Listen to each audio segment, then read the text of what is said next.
तो okay play India के Q4 के बिजनेस अपडेट मैं देख रहा था। यहाँ पे कुछ भी ओके नहीं है जिस हिसाब से इसके रिजल्ट्स आए। Q4 के रिजल्ट्स बहुत ही ख़राब हैं। इसका अगर मैं टॉप लाइन ग्रोथ देखूँ तो -6% में रहा है। EBITDA, नेट प्रॉफिट और EPS सब कुछ माइनस में ही रहा है। अगर Q4 से कंपेरिजन करेंगे तो रिजल्ट बहुत ही ख़राब है इसके। 350 करोड़ का मार्केट कैप है कंपनी का, 6% का रिटर्न ROCE या रिटर्न ऑन इक्विटी नेगेटिव में है। तो फंडामेंटली भी कंपनी में कुछ खास स्ट्रॉन्ग है नहीं है, लेकिन जिस सेगमेंट में डील करती है वहाँ पे अपॉर्चुनिटी बहुत है। तो कंपनी बेसिकली 3 सेगमेंट में डील करती है। पहला आपका टॉयज मैन्युफैक्चरिंग हो गया, दूसरा ऑटो कंपोनेंट्स हो गया, तीसरा आपका जो एयर प्योरीफिकेशन होता है उसमें। तो अगर मैं टॉयज़ का करूँ तो टॉयज़ इंडस्ट्री अपने आप में एक बहुत ही विटाल जो अपॉर्चुनिटी करती है, किसी लेके आती है। अगर आप 2025 का बजट देख लें तो अपने जो बजट है इसमें ही बहुत सारा जो प्रोविज़न किया गया है, इसको PLI के अंडर लाया गया है और गवर्नमेंट का एम है कि वो इंडिया को as a toys manufacturing hub के रूप में देखना चाहती हैं। आज की डेट में जो इंडिया का टॉयज इंडस्ट्री है वो $12 बिलियन की है और 2030 तक इसका जो CAGR रहने वाला है वो लगभग आप मान के चलिए 12 से 15% का रहने वाला है। तो इनके सामने टॉयज़ को ही लेकर एक समंदर पड़ा हुआ है अपॉर्चुनिटी को लेकर, लेकिन कंपनी शायद ऐसा लग रहा है बाल्टी से लेके उसको पानी को निकालने में लगी हुई है, उस अपॉर्चुनिटी को पूरी तरीके से टैप नहीं कर पा रही है। अब इनका Q3 का अगर आपने कॉन कॉल देखा होगा तो मैनेजमेंट ने बोला था कि जो इनके ऑटो कंपोनेंट्स में डिमांड का डीग्रोथ का सबसे बड़ा रीज़न है, क्योंकि ये जो ऑटो पार्ट्स वगैरह जो मैन्युफैक्चर करते हैं वो जनरली कमर्शियल व्हीकल का करते हैं। तो कमर्शियल व्हीकल इटसेल्फ जो है डीग्रोथ में जा रहा है, तो इसलिए इनकी डिमांड वहाँ पे जो है इफेक्टेड हुई है। और तीसरा इनकी एक कोई सब्सिडी कंपनी है जो कि एयर प्योरीफिकेशन में डील करती है। तो अगर आप ये देखेंगे टॉयज मैन्युफैक्चरिंग वाला जो सेगमेंट देखेंगे, यहाँ पर ही बहुत सारी अपॉर्चुनिटी है इनके पास। अब आप उसी अपॉर्चुनिटी को टैप नहीं कर पाओगे। 2 अदर सेगमेंट इनके सामने हैं, उनको अगर देखेंगे तो ऐसी कंपनी को एनालाइज करने में एक एज ए इन्वेस्टर आपको डिफ़िकल्ट होगी। आप कभी भी एस्टिमेट नहीं कर पाओगे कि मैनेजमेंट कहाँ जा रहा है, क्या करना चाह रहा है। मैनेजमेंट से क्वेश्चन भी पूछा गया था Q3 में, अगर आपने कॉन कॉल अटेम्प्ट की हो, कि आपके जो कंपनी है एक टॉयज़ वाला जो सेगमेंट है, इतनी सारी अपॉर्चुनिटी है, उसके बाद भी इधर उधर के जो तुम डाइवर्सिफिकेशन कर रहे हो, मैनेजमेंट करना क्या चाह रहा है। तो वहाँ पर भी मैनेजमेंट ने गोल गोल घुमा के जवाब दिया, तो कोई स्पेसिफिक गाइडेंस Q4 के लिए भी नहीं दी है और इस क्वेश्चन का भी जवाब उन्होंने नहीं दिया था।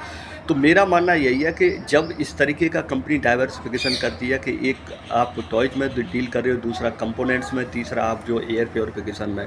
तो देखो एयर प्योरीफिकेशन वाला जो सेगमेंट है उसमें भी बहुत सारी अपॉर्चुनिटी है। अगर टॉप 100 कंट्रीज़ को, सिटीज़ को देखेंगे जो मोस्ट पॉल्यूटेड हैं, तो उसमें 39 कंट्री लगभग आपको इंडिया की मिल जाएंगी। तो यहाँ पर भी बहुत सारी अपॉर्चुनिटी है, लेकिन क्या अपॉर्चुनिटी को ये कंपनी जो कहते हैं ना टैप कर पा रही है, वो नहीं कर पा रही है। तो यही सारी प्रॉब्लम है इस कंपनी के सामने। और अभी देखो आप, इंडिया गवर्नमेंट ने क्या किया था, लगभग आप टॉयज इम्पोर्ट जो होता है इंडिया के अंदर, तो उस पर 70% की ड्यूटीज है जो फिनिश प्रोडक्ट होता है। तो गवर्नमेंट हर तरीके से हेल्प कर रही है, PLI भी लेके आ रही है इसके लिए, फिर भी आप उस अपॉर्चुनिटी को नहीं एनालाइज कर पा रहे हो। तो जिस दिन इस कंपनी के रिजल्ट ठीक होंगे, जब मुझे लगेगा कि किस डायरेक्शन में जाना चाह रहा मैनेजमेंट, 100 करोड़ का आप केपेक्स करना चाहते हो, लेकिन उसके लिए फ़ंड कहाँ से आएगा, डेट लेंगे या इक्विटी को डिल्यूट करेंगे, क्या करेंगे, वो मैनेजमेंट ने अभी क्लियर किया नहीं है। तो जब तक मैनेजमेंट के पास क्लैरिटी नहीं है तो उस ऐसी कंपनी में इन्वेस्ट करने का कोई मतलब नहीं बनता है। हालांकि ये जो सेगमेंट है ये बहुत ही अट्रैक्टिव सेगमेंट है, यहाँ अपॉर्चुनिटी बहुत है।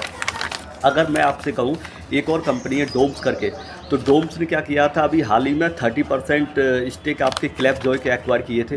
तो डोम्स बेसिकली आप देखेंगे तो आपका जो चाइल्ड के लिए, जो बच्चे होते हैं उनके लिए स्टेशनरी मैन्युफैक्चरिंग में डील करती है।